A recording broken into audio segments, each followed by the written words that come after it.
Oke, jadi kemarin ceritanya baru aja gue beli handphone harganya cuma 35.000. You know lah, kalau gue bikin konten yang harga HP ya tuh nggak ngotak kan, turun drastis gitu. Pasti lo udah tahu HP apa yang bakal gue beli.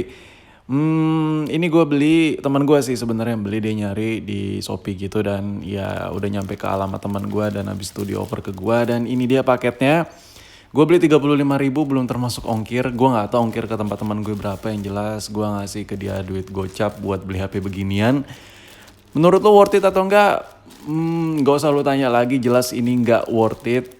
Kenapa gue bikin konten ini? Ada sedikit hal yang pengen gue bicarain sama lo. Karena selama ini gue bikin konten itu buat kanibalan, dan kanibalan. Gue takutnya apa ya, statement gue mengenai HP kanibalan itu ya berarti HP apa aja bisa dikanibalin. Dan menurut gue itu salah, nggak semuanya bisa dikanibalin. Dan makanya di video ini gue pengen sedikit ralat yang apa-apa aja yang pernah gue share ke lo di dalam channel ini. Dan ya sebelum gue nyerocos bacot ngelanjutin ini, kita unboxing dulu kali ya.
Oke, di sini gue dapat HP Evercost. Jadi dengan budget 35.000 gue dapat HP Matot Evercost Gameling, kondisi Gameling ya sesuai judul dari iklannya lah. Jadi gue bener-bener nggak request apapun ke sellernya, serah dia mau ngirim HP apapun itu, ya mau ngirim iPhone 12 ya monggo ya kan, apalah pokoknya bodo amat, yang penting HP dikirim kan. Dan nyampe ke gue dalam keadaan kayak gini, dan ya di sini gue bakal mulai ceritanya. Jadi nggak semua HP itu bisa dikanibalin. Ya itu tergantung ya tergantung keadaan lah ya. Misalnya keadaannya itu lu kang servis, ya jelas HP apapun itu bisa lu kanibalin, alias buat stok kan, stok numpuk gitu mati gitu. Dan kalau buat lu yang cuman kayak replacement cuman gonta-ganti pasang spare part, nggak main per IC-IC-an, menurut gue kalau lu buat beli handphone yang harga 30.000, 50.000, 20.000 yang benar-benar matot gambling, menurut gua itu nggak terlalu worth it buat lo beli. Karena sejatinya yang namanya ya kalau buat main per IC-IC-an itu bisa dipindahin dari HP satu ke HP lain.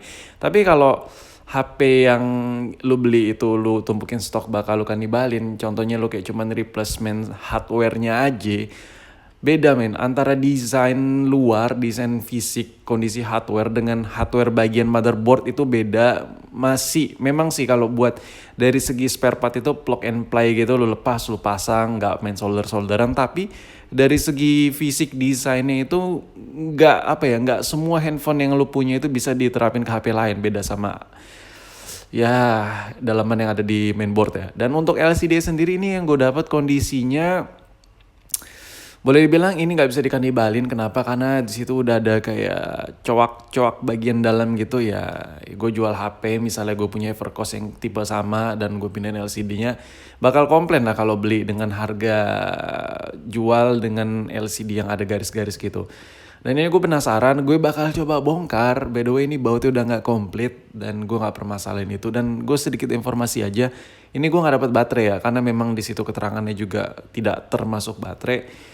Kalau ditanya kenapa nggak termasuk baterai bang, mungkin ya namanya HP jadul, HP tua, HP gambling ya mungkin baterai udah kelepas sana sini atau udah lama nggak dipakai jadinya melendung. Entah kenapa kalau buat baterai yang kualitasnya itu bukan kayak ala-ala HP pada umumnya yang high end ala-ala high end gitu, itu kalau nggak dipakai memang cenderung melendung-melendung gitu.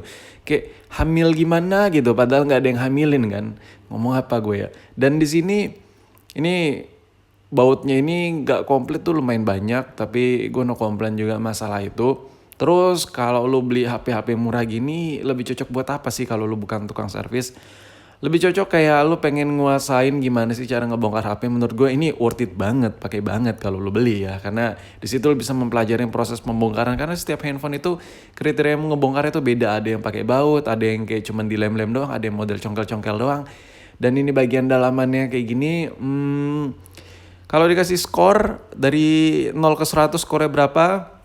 Gue boleh kasih bilang skornya 50. Kenapa? Karena 50-nya lagi tuh berkurang, lu bisa lihat sini kayak udah banyak lah bekas-bekas korosi. Ya udah dibongkar berkali-kali lah ini. Intinya nih HP udah dibongkar berkali-kali. Tapi yang kayak gue bilang tadi, ketika lo beli handphone ini cuman buat, ini saran gue sih ya, nggak ada ruginya sih lo beli handphone harga 20.000 30.000 yang matot gambling gitu. Itu sekedar buat menambah ilmu lu aja, buat ngasah pengetahuan lu aja. Ya lu coba aja beli obeng yang murah gitu kan, lu coba bongkar pasang, ya iseng-iseng aja gitu. Jadi gabutnya itu ada sedikit makna gitu yang bisa diserap dalam kehidupan lu. Anjay, kayak ini ya udah motivator gue nih ceritanya. Enggak. Dan poin yang berbeda yang bisa gue share ke lu adalah, kalau beli HP matot gambling selagi fisik kayak cuman cobel-cobel, bukan cobel ya, kayak lecet-lecet pemakaian, menurut gue itu masih bisa dikanibalin, masih bisa. Tapi harga sih beda tipis sih sama harga casing-casingan yang dijual di pasaran. Dan untuk modul kameranya ini kalau ini perkiraan gue ya, ini nggak bisa dipakai. Kenapa? Karena dilihat dari posisi bagian dalamannya mainboard aja ini jorok cuy. Apalagi bagian modulnya ini entah itu kena uap rokok lah, uapan bekas hembusan napas lah, atau apapun itulah, kena uap dari blowing lah atau apapun itu, gua nggak tahu. Jadi kalau lo beli HP matot gambling dan lo ngarepin kameranya buat ikanibal, lo salah besar cuy. Itu risikonya gede banget. Yang ada tuh kayak lo rugi gitu kan. Aturan lo bisa dapetin kamera, beli yang spare partnya, beli partsnya, lu jadi beli yang gambling buat dapetin kamera, menurut gue ya kemungkinan berhasil, kemungkinan enggak, karena yang namanya udah bekas bongkaran kan, kita nggak tahu orang yang kebongkar tuh rapi atau kagak. Dan kesimpulan dari video gue, HP 35.000 buat siapa sih sebenarnya? Sebenarnya sih handphone ini lebih diperuntukkan buat siapapun yang ingin ngebongkar, ya nggak sih? Karena ya lu bukan tukang servis, lu bongkar-bongkar, lu jadi ada pengalaman ngebongkar HP ya kan, modal 35.000 ya rusak bodo amat, ya namanya juga udah HP matot ya kan, jadi nggak ngerugiin lu juga. Terus kalau buat ya sebagai jasa penyedia servis, menurut gue ini lumayan kalau ditumpuk-tumpuk, karena banyak banget perintilan-perintilan yang ada di mainboard itu bisa lu kanibalin. Dan untuk konektor-konektor ya, seri Evercost ini lumayan jarang jual. Jadi menurut gue kalau lu nyetok HP matot-matot yang merek ya agak jarang ditemuin, menurut gue masih worth it sih.